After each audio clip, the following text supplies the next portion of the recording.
भगवान का संग। तो सत्संग का मतलब ये स्वामी जी ने कहा है, बहुत खुला है। एक दिन एक तो इसमें सत्संग ये छोड़ देते मुकेश जी को, ये भी सुनते हैं। सत्संग, सत का मतलब भगवान का संग। सत्संग ये तो नीचे वाला है कि हम अच्छे पुरुषों का संग करें, संतों का करें, पर असली सत्संग वो कहलाएगा कि उन्हीं तो अटक जाएंगे।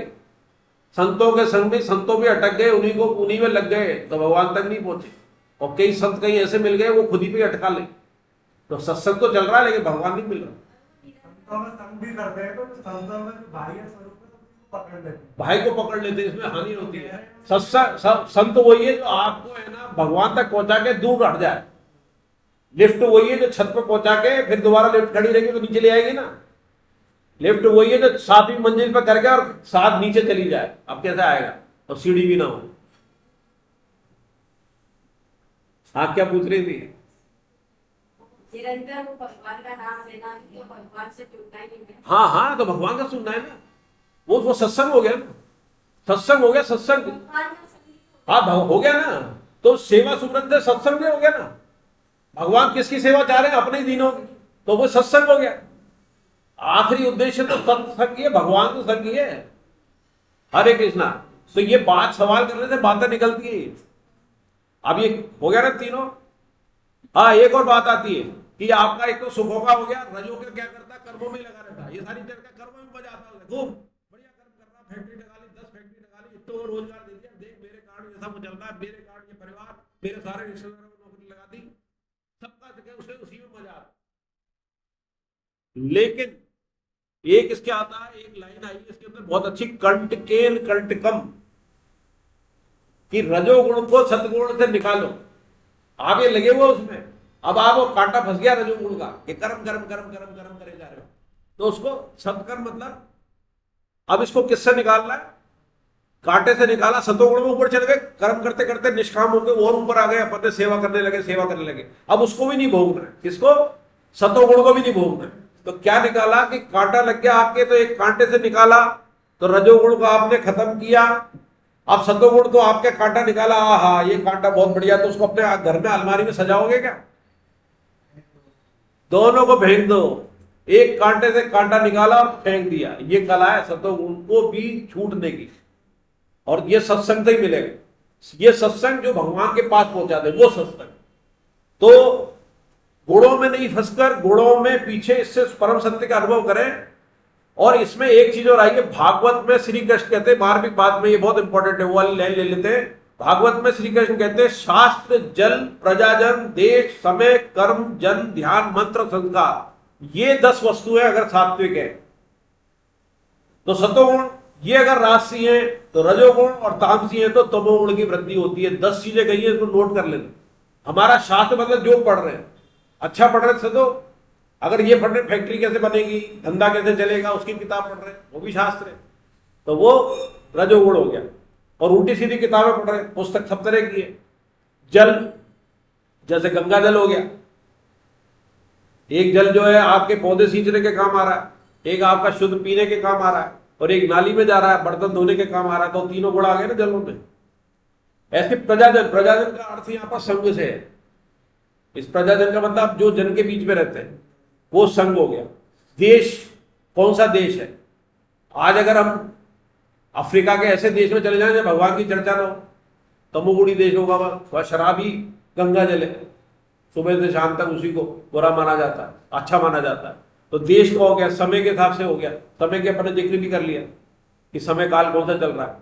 अभी पिछले 7-10 साल के अंदर सतोगुणी काल कौन सा है? पिछले 10 साल में, जिसमें हमारी भक्ति पूजा बहुत हुई। कोरोना, कोरोना अपने आप को मिल गए क्या? नहीं, अपन बैठ के साथ टीवी पे वही कथा ही सुनना, और कुछ नहीं आता था। हाँ, रामायण भी सुनी कोरोना। और ये जो अपना जो चल रहा है ना सिस्टम, ये फलीभूत और पल्लवित पोषित उसी कोरोना काल में हुआ। हम तो बाद में जुड़े, पहले केवल फिजिकल क्लास चलती थी और केवल लखनऊ और जयपुर, और कहीं नहीं थी क्लास। 10-20 क्लास होती थी, तायल साहब संतोष जी ये लेते थे। और जो विस्तार हुआ है फिर, ये जूम उस समय था ही नहीं, कोरोना काल में जूम विकसित हुआ। हमारी नौकरी के अंदर उसी में चलती थी, वर्चुअल ट्रेनिंग हो रही है, ये हो रहा, सारी जानकारी आ रही थी, कोरोना को कैसे डील करें, जूम पे अटेंड करना पड़ता है, उसमें जूम सीखे। तो ये कोरोना काल की उपलब्धि हुई है। तो भक्ति काल आया कौन सा में? कोरोना। तो आता है विषम परिस्थिति में भगवान की तरफ मोड़ती है। तो ये और तो ये 10 चीजें जो आगे, कर्म, जन्म, ध्यान, मंत्र और संस्कार, ये 10 वस्तुओं में हमारा सात्विकता होनी चाहिए। इसको नोट कर लेना। 11वां, 12वां, 13वां पढ़ो। दो गुणों को दबाकर एक गुण बढ़ता है, उस बड़े हुए गुण के क्या लक्षण होते हैं? सत्व, रज, तम, ये तीनों ही गुण सूक्ष्म होने से देखने तो नहीं आते। इनकी पहचान इनकी वृत्तियों से होती है, अतः इनकी वृत्तियां बताते हैं। जब इस मनुष्य शरीर में सब द्वारों, इंद्रिय और अंतःकरण में प्रकाश, स्वच्छता और विवेक प्रकट हो जाता है, तब यह जानना चाहिए कि सत्वगुण बढ़ा हुआ है। हे भरतवंश में श्रेष्ठ अर्जुन, रजोगुण के बढ़ने पर लोभ, प्रवृत्ति, कर्मों का आरंभ, अशांति और स्पृहा, ये वृत्तियां पैदा होती हैं। हे कुलनंदन, तमोगुण के बढ़ने पर अप्रकाश, अप्रवृत्ति तथा प्रमाद और मोह, ये वृत्तियां भी पैदा होती हैं। हरे कृष्ण। हरे कृष्ण। तो ये जैसे चर्चा में आया, 2 गुणों को दबाकर एक गुण बढ़ता है, उस बढ़े हुए गुण के क्या लक्षण होते हैं? सत्व, रज, तम, ये तीनों ही गुण सूक्ष्म होने से देखने में नहीं आते। इनकी पहचान इन वृत्तियों से होती है तथा इनकी वृत्तियां बताते हैं। तो ये बहुत इंपॉर्टेंट श्लोक है। इसके आधार पे ही हम देख सकते हैं पूरे दिन भर में कि हम किस गुण में चल रहे हैं। तीनों गुणों की पहचान है कि हम किस में चल रहे हैं। जब इस मनुष्य शरीर में सब द्वारों यानी इंद्रियां और अंतःकरण, इंद्रियां क्या कहलाती है? भाई करण। अपने करणों की चर्चा कर रहे थे। करण माने होता है औजार। तो ये शरीर क्रिया करने के लिए 2 औजारों की जरूरत होती है। पहले विचार आएंगे ना अंदर, वो अंतःकरण में आएंगे और उसी को क्रियान्वयन करेंगे अपन ज्ञानेंद्रियों से, कर्मेंद्रियों से करेंगे। तो अंतःकरण में मन के द्वारा, बुद्धि के द्वारा विचार आएंगे, उसमें से कुछ पकड़ेंगे, कुछ छोड़ेंगे, ये हमारे हाथ में, और उसको फिर क्रियान्वयन करेंगे तो नए कर्म पैदा होंगे। तो वो इस मनुष्य शरीर में सब द्वारों, द्वारों मतलब इंद्रियां और अंतःकरण, ये द्वार है, इसी के जरिए आएंगे आपके विचार में प्रकाश और विवेक प्रकट हो जाता है। प्रकाश मतलब हमें दिखाई देने लग जाए कि कौन सा बुरा है, कौन सा अच्छा है। और विवेक मतलब ये भले दिख रहा अच्छा रहा है लेकिन ये सत्य नहीं है। ये आदमी बहुत अच्छा है, इसके विचार भी बहुत अच्छे हैं, ये हमें गुरु भी है हमारा, लेकिन सत्य ये नहीं है। सत्य इसके अंदर जो बैठा हुआ है वो सत्य है। तो ये जब आ जाए तो वो तो होगा सतोगुणी। संपूर्ण इंद्रिय अंतःकरण प्रकाश और विवेक प्रकट हो जाता है। जैसे सूर्य जागता, सूर्य होता है तो सारा दिखाई देने लग जाता है। तमोगुण उसका बिल्कुल उल्टा है, यानी रात्रि मान लो, तमोगुण में दिखाई देना बंद हो जाए। इसमें प्रवृत्ति होती है और प्रवृत्ति के साथ निवृत्ति हो जाए। प्रवृत्ति अच्छी होगी, प्रकाश बढ़िया है, ज्ञान अंदर आपके पास आ गया, तो प्रवृत्ति हो गई किसमें? भगवान की तरफ चलने में, भगवान की करते हुए। लेकिन उसकी को भी आपने छोड़ दिया, प्रवृत्ति में निवृत्ति आ गई, तो आप गुणातीत हो गए। सतोगुण से गुणातीत हुआ जा सकता है, सीढ़ी है। तमो से रजो में, रजो से सतों में, सतों के बाद फिर अगर आप गुणातीत होना तो ये आपको करना पड़ेगा। तो प्रकाश और ज्ञान में भेद है। प्रकाश क्या है तो दिखाई दे रहा है, इसमें पहले चर्चा कर लिया। ज्ञान क्या है कि ये सत्य है या नहीं है। दिखाई तो दे रहा है बहुत बढ़िया, लेकिन ये सत्य नहीं है जो दिखाई दे रहा है। ये जो शरीर दिखाई दे रहा है, इसके अंदर इसकी वाणी बहुत अच्छी है, इसका सौंदर्य बहुत अच्छा है, इसके कर्म बहुत अच्छे हैं, लेकिन करने वाला जो है बैठा इसके अंदर, वो उस पर नजर पड़ जाए। भगवान कहते हैं ना, मैं बटा हूं सब पे, जो उसको देख ले उसी को मिल जाता हूं। तो ये आपको सतोगुण की पहचान बता दी, सतोगुण बढ़ा हुआ है।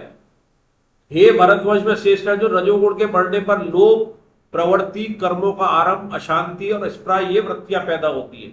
इसमें ये 5 शब्द आ रहे थे। रजोगुण के बढ़ने पर, ये हमारे अक्सर होते हैं 5। बढ़ने पर लोभ, लोभ क्या है कि जो चीज हमें मिल रही है वो और मिले, भले ही उसकी जरूरत नहीं है, जरूरत हो रही है, वो लोभ नहीं है। आपके पास, अगर आपके पास जीवन के लिए पैसा नहीं है, आप कमा रहे हो, लेकिन आपके पास बैंक में खूब जमा है, फिर और इसको कैसे बढ़ाऊं, कैसे बढ़ाऊं, बिना सेवा में लगाए, वो क्या हो गया? लोभ। लोभ वो पैसे का भी हो सकता है, वस्तु का भी हो सकता है, संबंधों का भी हो सकता है कि मेरे साथ 100 आदमी, मेरे साथ 500 आदमी, मेरी पार्टी से इतने जुड़ गए, ये अच्छे जगह भी हो सकता है, आश्रमों में भी हो सकता है। इस गुरु के तो इतने शिष्य और इसके इतने शिष्य, मतलब सतों के अंदर भी ये रजो आ जाता है। वो इसी पे गर्व कर रहे हैं कि इसके साथ कितने 10 लाख अनुयायी है। रामसुखदास जी के साथ तो एक भी नहीं था, स्वामी जी के साथ एक भी शिष्य नहीं था, फिर भी अब भी संत के रूप में मान्यता है ना उनकी। और इतने जाने कितने संत आए जो टीवी पे आते हैं और कहां चले गए पता ही नहीं पड़ा। देखो वो इसके अंदर भगवान कहना चाह रहा है। और फिर इसी से लोभ से बढ़ते बढ़ते फिर वो तृष्णा की जो बात करी थी, तृष्णा हो जाती है हमारे अंदर। दूसरा शब्द क्या आता है इसके अंदर? प्रवृत्ति। प्रवृत्ति क्या होती है? वृत्ति, काम करने की वृत्ति। रजोगुण वृत्ति आती है ना, मैं ये करूं ये करूं ये करूं, उसी की तरफ प्रवृत्त हो जाए। और वो ज्यादातर क्या होती है? कामना की होगी। वृत्ति काय की होगी? कामना की। ये पूर्ति ये पूर्ति ये होती है उसकी प्रवृत्ति। और कर्मों का आरंभ, इसकी चर्चा पहले कर चुके। पहले मन में कोई विचार आएगा जिसको स्फूर्णा कहते हैं, गीता में स्फूर्णा स्वामी जी कहते हैं, स्फूर्णा आएगी। अब विवेक जागृत रहते हुए स्फूर्णा को देख लो कि पकड़ना है नहीं पकड़ना है, इससे मेरा उद्धार होगा है, भगवान मिलेंगे कि नहीं मिलेंगे। तो इस स्फूर्णा को छोड़ दो, अपने आप डेड हो जाएगी। जैसे आग को जलता हुआ छोड़ दो, उसको हवा न दो, वो आग अपने आप बुझ जाएगी। और आप उसको हवा देने लग जाओ, फिर उसमें पेट्रोल भी अपनी कामना की डाल दो तो आग बढ़ेगी। तो ये वो क्या है, उसके लिए फिर क्या करेगा? वो नए नए कर्म करेगा, कामनाओं के लिए नए नए कर्म करेगा। तो वो कर्मों का आरंभ है। लेकिन वही कर्म अगर वो लोक संग्रह के लिए करे, लोक हित के लिए करे, जैसे कि मुझे इतना गीता प्रचार करना है, मुझे इतनी भागवत सुनने जा रहा है या भागवत पढ़नी है, या दूसरों को जोड़ना है, वो कर्म में लगा हुआ है।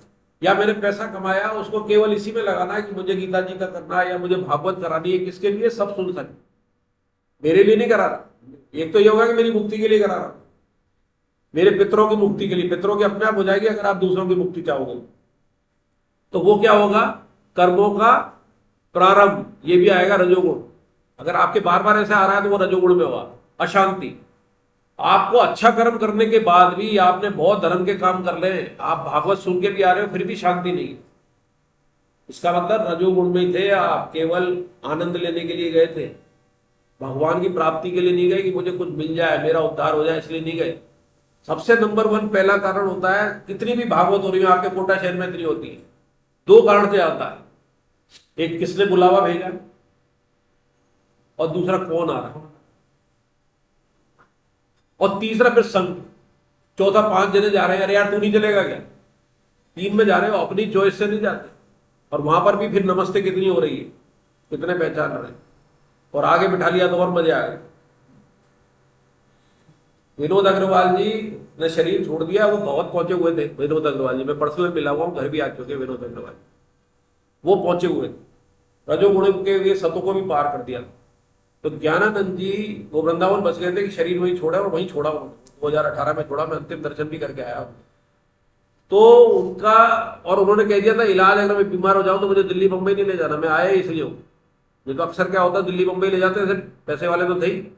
तो उनका शरीर वहीं छूटा, उनका वृंदावन में छूटा। तो वो जब वृंदावन रह रहे थे तो ज्ञानानंद जी की कथा में, ज्ञानानंद जी वृंदावन रहते हैं जो गीता मनीषी है, तो उसमें चुपचाप ओढ़ के पीछे बैठ के वो ज्ञानानंद जी की गीता ही सुन रहे थे, भजन सुन रहे थे रात्रि में, जिससे कोई पहचान नहीं ली विनोद अग्रवाल। लेकिन कोई पास में था जो पहचान लिया तो ज्ञानानंद जी को बता दिया, फिर मंच के बाद भजन गाया वो, लेकिन छुप गए थे, बैठ गए थे। तो भगत ऐसा होता है, चुपचाप कथा सुन के आ जाए, पीछे और आगे का ध्यान नहीं रखता। और ये हो गया। फिर उसके बाद आता है अशांति, स्प्रा। स्प्रा शब्द क्या होता है?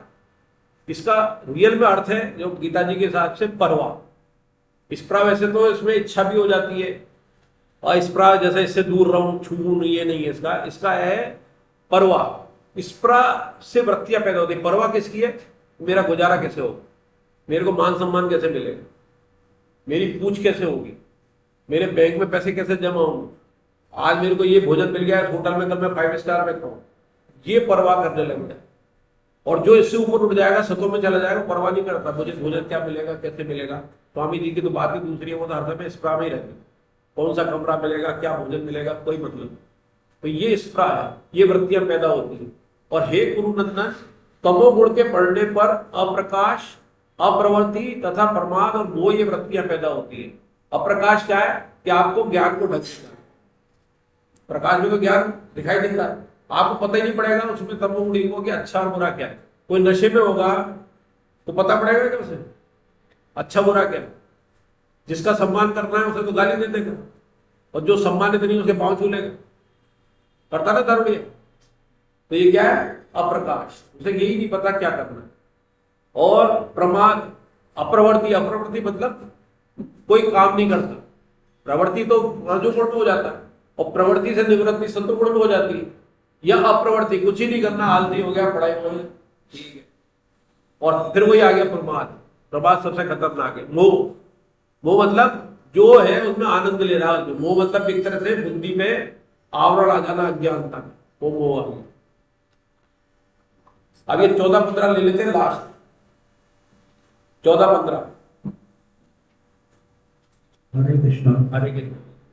अंतमति सो प्रति कर्म भाव पूर्ण भाव से कर्म कुछ होते हैं, इसलिए हमारे प्राण आचार विचार दोनों ही महत्वपूर्ण माना गया है। परमात्मा प्राप्ति के लक्ष्य को दृढ़ करते ही सद्विचार का सृजन प्रारंभ हो जाता है। हमें पूर्व वासनाओं के अनुसार ही विचार आते हैं। एक क्षण का विचार पूर्व क्षण के विचार का विस्तार को है। विचारों का यह सातत्य कायर बना रहता है। ऐसा नहीं होता कि किसी चिकित्सक को स्थापत्य कला का कोई सूक्ष्म चिंतन आ जाए, या किसी इंजीनियर को रातों रात कैंसर रोग के उपचार की प्रेरणा हो जाए। अतः अंत समय में निर्गुण व्यक्ति है, इसके लिए आचार विचार पर काम करना होगा। अंत समय में गुणों की तात्कालिक कृत्यों का फल बता रही हूँ। जिस समय सत्व गुण बड़ा हो, उस समय यदि मर जाता है तो उत्तम सेवाओं के निर्मल लोगों में जाता है। रजोगुण के बढ़ने पर बढ़ने वाला प्राणी कर्म संगी में जन्म लेता है, तथा गुण के बढ़ने पर मरने वाला मूर्ख में जन्म लेता है। हरे कृष्ण। ये अंतमतिशो गति, ये उसी तरह का श्लोक है। अब उसकी थोड़ी सारांश में अपन शुरू में चर्चा कर चुके हैं। जैसे आया था कि अंत समय में कैसे शरीर कैसे छोड़ता है, पहले के अध्याय में आया था ना कि अंतमतिशो गति, जो चिंतन करता है, जो भगवान का चिंतन है, जिसका अपन ने ये भी ले लिया था उदाहरण से राजा भरत की, वहां कंट्रोवर्सी हो रही थी। तो यहाँ सतोगुण कर्म से भाव और भाव से कर्म पुष्ट होते हैं। इसलिए हमारे यहाँ आचार विचार दोनों को ही महत्वपूर्ण माना गया है। परमात्मा प्राप्ति के लक्ष्य को दृढ़ करते ही सद्विचारों का सृजन प्रारंभ हो जाता है। हमें पूर्व वासनाओं के अनुसार ही विचार आते हैं। इस क्षण का विचार पूर्व क्षण के विचार का विस्तार ही तो है। विचारों में ये सातत्य प्राय बना रहता है। ऐसा नहीं होता कि किसी चिकित्सक को स्थापत्य कला का कोई सूक्ष्म चिंतन आ जाए, या किसी इंजीनियर को रातों रात कैंसर के उपचार की प्रेरणा हो जाए। अतः अंत समय में निर्गुण वृत्ति रहे, इसके लिए आचार विचार पर काम करना होगा। अंत समय में गुणों की तात्कालिक वृत्तियों का फल बता रहे हैं अंत समय की।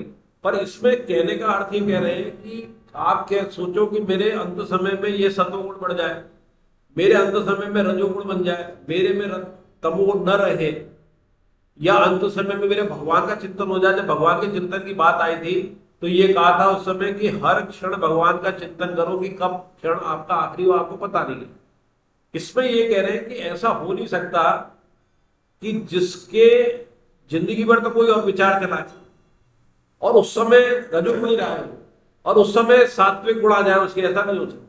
क्योंकि आपका इस समय जो विचार है वो पूर्व विचार के आधार पर आगे विचार चलता, ये विचारों की चेन है। आपका अभी 2 घंटे पहले विचार था, उसके बाद दूसरा बना, तीसरा बना, चौथा बना। या तो आपके सतत चेन में लिख रहा है, सतत आप बिल्कुल सतोगुणी बने रहो, भगवान के हृदय में चर्चा करते रहो, सतोगुणी हो।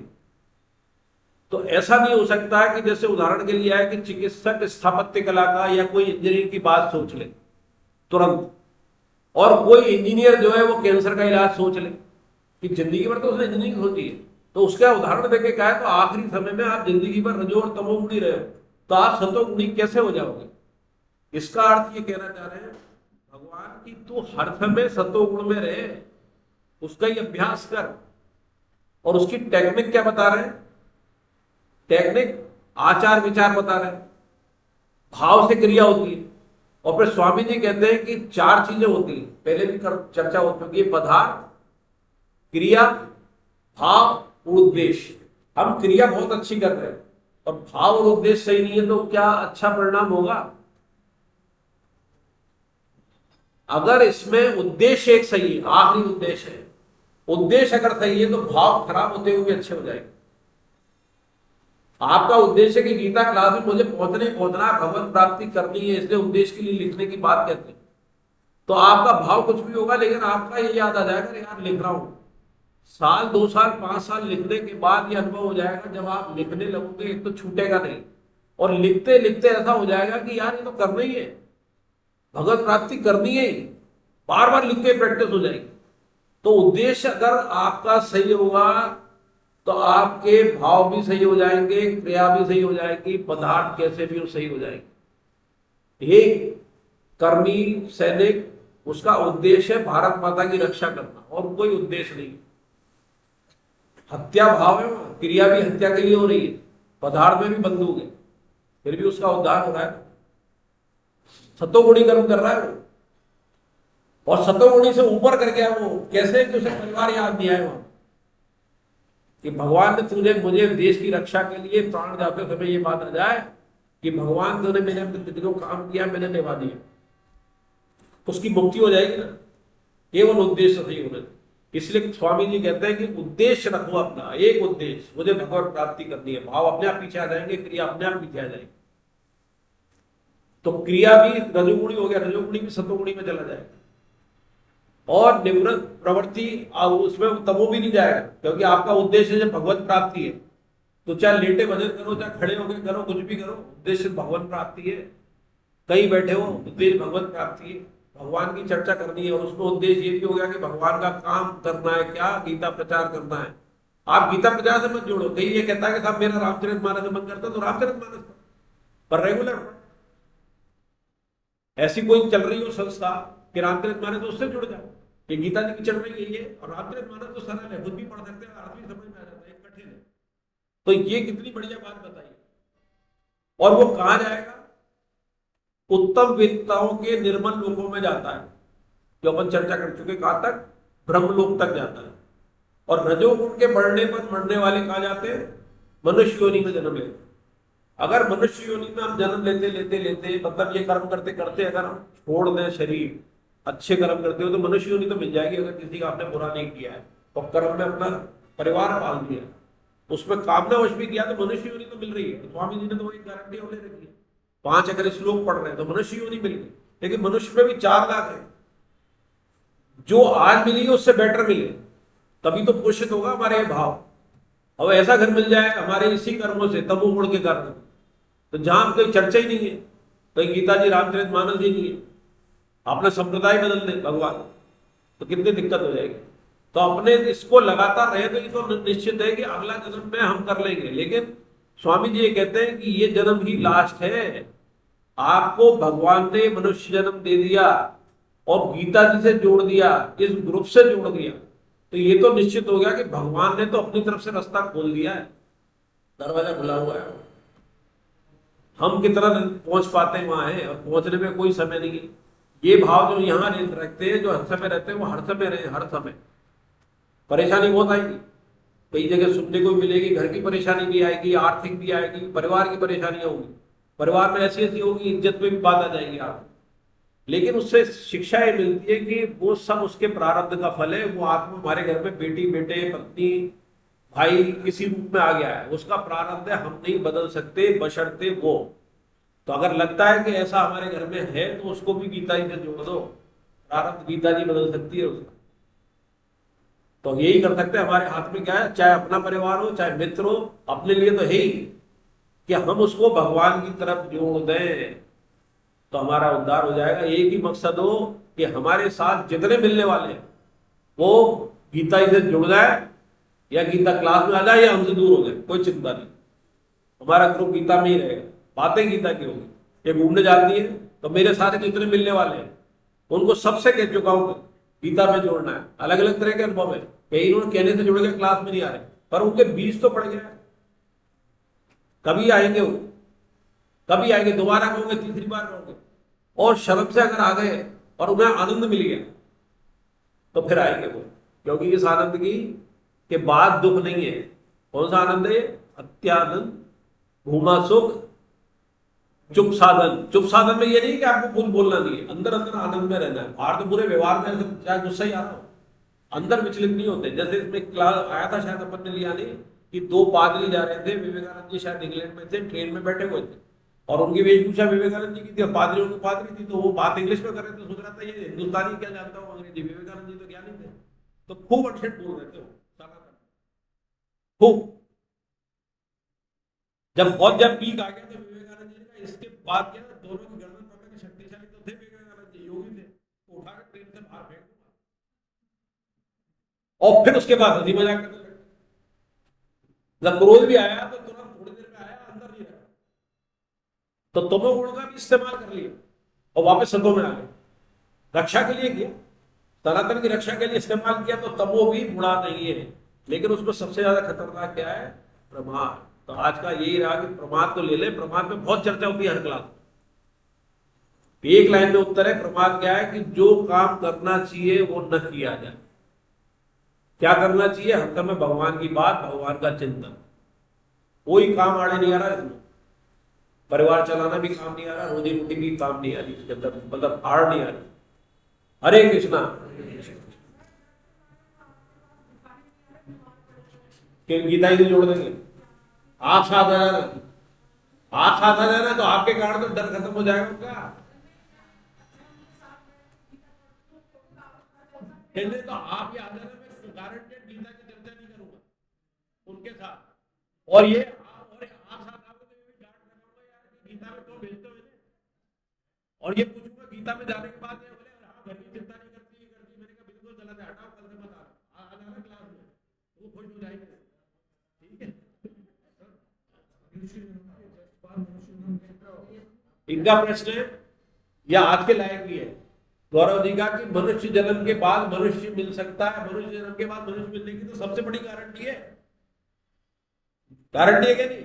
अंत समय में कोई चिंतन मत करना, अंत समय में चिंता हो जाए परिवार की, मकान की, भगवान का चिंतन करना, गीता जी का करना। यार मेरा तो अध्याय बाकी रहेगा, भगवान अभी ले जा रहे, मेरे को तो 25 बार पंडित देवी चौबीती हुई है। ये चिंतन कर लिया तो मनुष्य जीवन ऊपर भी निकल जाओ। मनुष्य जीवन में सबसे ज्यादा गारंटी है। और मैं तो बात में ही मजाक में करता हूँ, शास्त्रों में नहीं लिखा है और इसमें आया भी कहीं डायरेक्टली आया कि जितने भी इस समय पैदा हुए 90% तो पहले मनुष्य थे, रजोगुणी थे, तभी तो आए। वो तो 84 लाख में चले गए बेचारे। उन्होंने पूछा था ना पिछली बार सवाल, कछुआ कैसे आ जाएगा, तुमने पूछा था, किसने पूछा? कछुआ कैसे आएगा? अगर वो गलती करके आओ, जैसे हिरण बन गए थे भरत जी, तो उसको वो ध्यान हुआ था, कछुआ हो तो नहीं कह सकते। लेकिन वो जो सीरीज में चला गया, सीरियल में 84 लाख के तो चला गया। हमारा पतन होने की भी बहुत बढ़िया गारंटी है और उद्धार की उससे ज्यादा गारंटी है। पतन हमारे हाथ में है, बहुत ज्यादा प्रयास नहीं करते हैं, लेकिन उससे कम प्रयास के अंदर भगवान मिल जाएगा। ये ध्यान दें कि ऐसे पतन होना है बस। बहुत ज्यादा गारंटी मनुष्य जन्म लेने का। पिछले जन्म में भी आज ये बताओ कि अपने जब मिलते ना पूरे जन्म के किससे मनुष्यों में तो मिलते, कोई ये तो नहीं बताता मैं हिरण था, बताता नहीं तो मैं यार वो पहले तो बिल्ला था, मर गया था। कोई बोल रहा है क्या? मनुष्य बोलता है इसका मतलब मनुष्य जन्म हो रहा है, ये बात निकल रही है, लिखा नहीं है। पर आज जब पूर्व जन्म की बात है, मनुष्य तो कर रहा है। किसी ने भी ये कहा कि मैं पूर्व जन्म में कुत्ता था, बताओ उदाहरण है, वो भी याद आना चाहिए उसे। तो इसका मतलब पूर्व जन्म में मनुष्य थे, गारंटी मनुष्य बनने की। लेकिन अब पहले से बेहतर होंगे अगर हुए तो, और उससे पहले अगर क्रॉस कर लिया, भगवान की कृपा हुई, भगवान याद आ गए तो हो गया काम। आचार्य तो रह गए तो गौरव निकल गए। हरे कृष्णा। नाम संकीर्तन यस्य सर्व पाप प्रणाशनम प्रणामो दुःखशमनम तमं नमामि हरिपरम। बोलो भाग्य